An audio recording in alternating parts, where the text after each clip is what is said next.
Pada Jumat pagi ini, Polda Jawa Barat bersama Polres Cirebon Kota menggelar rekonstruksi kasus pembunuhan cinta segitiga di salah satu kafe di Jalan Tentara Pelajar Kota Cirebon.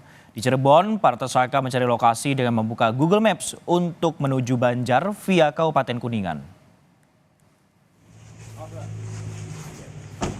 Dari 4 adegan rekonstruksi, diketahui ketiga tersangka yaitu Devara, Didot, Reza mendatangi kafe di Jalan Tentara Pelajar Kota Cirebon pada Kamis 21 Februari atau 1 hari setelah membunuh korban.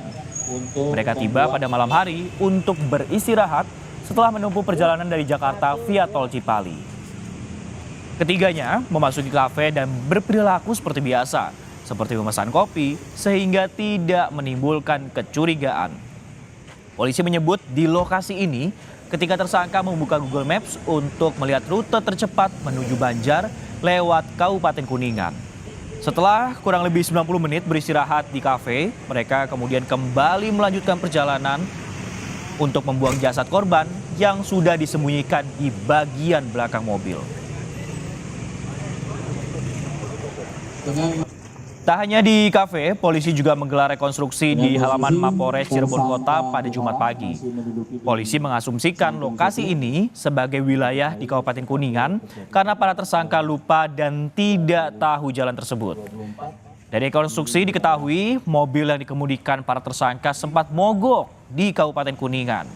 Salah satu tersangka, Didot, kemudian menelpon mobil derek untuk membawa mobil hingga menemukan salah satu bengkel di wilayah Banjar. Di Banjar, para tersangka memutuskan untuk membuang jasad korban yang lokasinya tak jauh dari bengkel tersebut.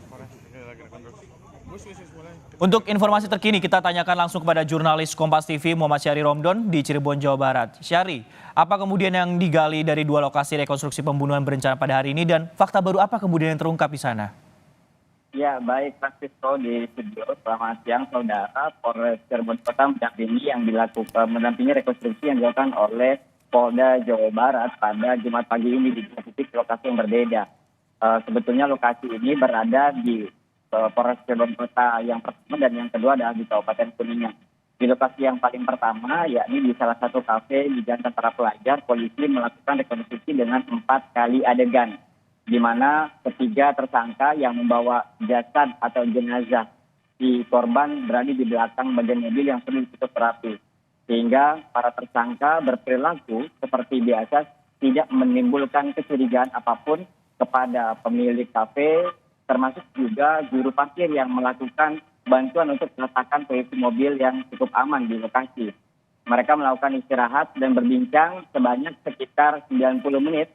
Dan di titik ini juga mereka memutuskan atau membuka aplikasi Google Maps dan memutuskan melanjutkan perjalanan ke titik lokasi yang dituju dengan jalur Kuningan.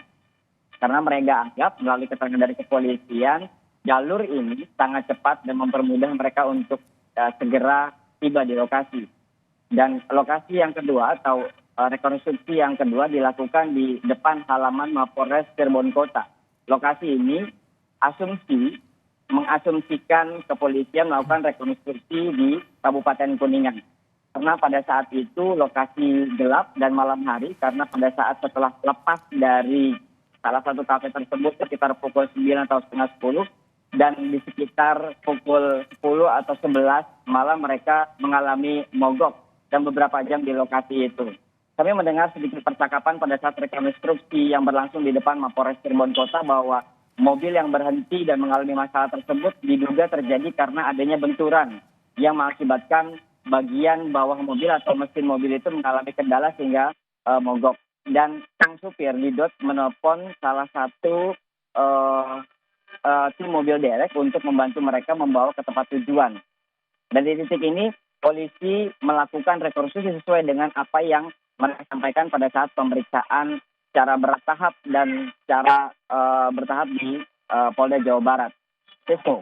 Baik, Syahri, ini cukup menarik. Terdapat kan informasi perubahan rencana soal lokasi pembuangan jasad korban. Semula informasi ini akan dibuang ke laut, namun akhirnya dibuang ke jurang. Bisa Anda jelaskan soal ini? Apakah mungkin ini gara-gara kendaraan yang bermasalah karena tadi Anda sebutkan karena benturan ini sebenarnya, Syahri? Ya, betul sekali, Sisko. Kami mendengar informasi yang berkembang di lokasi dan juga berdasarkan beberapa review materi yang sempat kami riset sebelumnya bahwa memang para tersangka ini, maksud kami perjalanan di wilayah Kabupaten Kuningan menjadi titik krusial dalam proses pengungkapan rangkaian fakta pembunuhan terhadap korban. Yakni para tersangka berpikir dan merubah yang semula akan melakukan pembuangan jasad korban di wilayah Pangandaran dirubah ke Kabupaten Banjar atau di wilayah Banjar. Karena apa? Karena mereka mengalami pembuangan atau waktu yang mereka tempuh itu terkuras cukup lama dan juga menyebabkan jasad yang sudah dibunuh dieksekusi beberapa hari sebelumnya menimbulkan bau tidak sedap. Dan ini membuat Dodit, Reza, dan juga Devara mengalami ketakutan akan terbongkarnya kasus ini. Hingga akhirnya setelah mendapatkan bantuan dari salah satu bengkel untuk memperbaiki mobil, tak jauh dari lokasi itu mereka akhirnya memutuskan untuk membuang jasad si korban ke yang semula direncanakan kabarnya ke tebing, namun ternyata tersangkut di salah satu batu. Dan inilah menjadi titik mula para warga heboh dan juga menemukan warga tersebut yang akhirnya menjadi penelusuran yang dilakukan oleh tim Polda Jawa Barat mengungkap misteri kasus pembunuhan yang didasari cinta segitiga ini. Sisko.